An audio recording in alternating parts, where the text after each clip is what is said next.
Assalamualaikum warahmatullahi wabarakatuh. Sebelum lanjut, pastikan kamu subscribe channel ini karena setiap video di sini bukan sekadar cerita, tapi pengingat keras tentang akhir hidup kita. Sekarang dengarkan baik-baik. Bayangkan kamu membuka mata bukan di rumah sakit, tapi di tanah luas tanpa ujung. Kamu berdiri, telanjang, bingung, dan ketakutan. Lalu kamu sadar satu hal yang membuat jantungmu berhenti berdetak. Aku sudah dibangkitkan. Tapi tahukah kamu, tidak semua manusia dibangkitkan dengan wajah manusia. Tidak semua berjalan menuju tempat yang sama. Dan bentuk kebangkitanmu ditentukan oleh dosamu sendiri. Jangan kemana-mana, karena bagian tengah video ini adalah yang paling mengerikan. Sunyi, seluruh alam telah mati setelah tiupan sangkakala pertama. Lalu, Israfil meniup sangkakala untuk kedua kalinya. Bumi bergetar, kuburan terbelah, tulang yang hancur disusun kembali. Allah membangkitkan manusia yang mati ribuan tahun lalu, yang tenggelam di laut, yang dimakan binatang, yang hancur jadi debu. Tidak satu pun yang bisa bersembunyi. Semua berdiri serentak dalam satu waktu, menunggu perintah berikutnya. Disinilah kengerian dimulai. Rasulullah bersabda, manusia dibangkitkan sesuai amalnya. Ada yang bangkit, wajah bersinar terang, langkahnya ringan. Namun ada juga yang dibangkitkan, wajah hitam legam, mata terbalik, tubuh membusuk. Ya, orang sombong dibangkitkan seperti semut. Pemakan riba bangkit dengan perut membuncit dan terjatuh.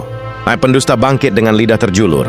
Dan yang paling mengerikan, ada manusia yang bangkit menyerupai binatang. Lalu kemana mereka semua dibawa? Malaikat menggiring seluruh manusia menuju padang mahsyar. Tidak ada tempat lari, tidak ada tempat sembunyi.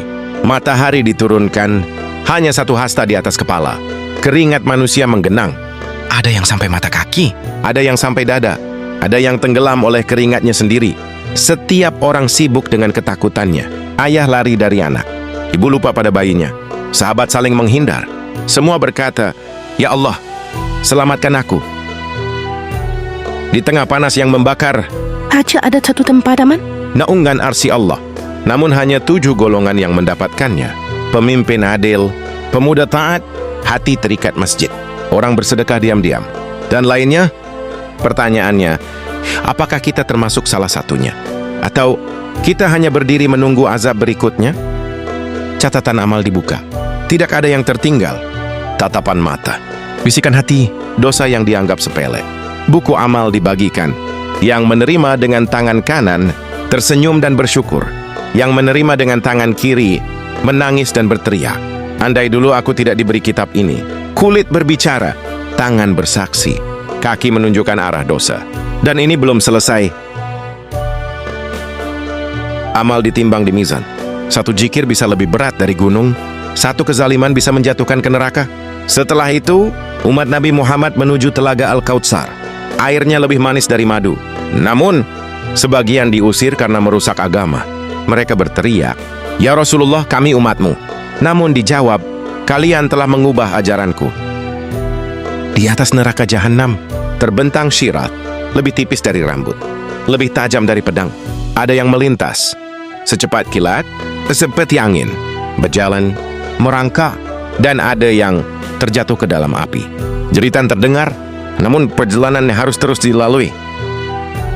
Bagi yang selamat, pintu surga dibuka. Aroma kasturi menyambut.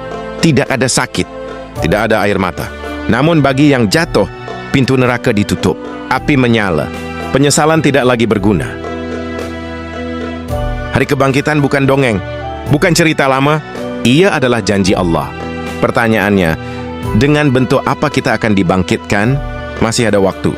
Selama napas belum terputus, pintu taubat masih terbuka. Jika video ini mengingatkanmu, jangan lupa subscribe dan bagikan agar jadi amal jariah di hari kebangkitan nanti. Assalamualaikum warahmatullahi wabarakatuh.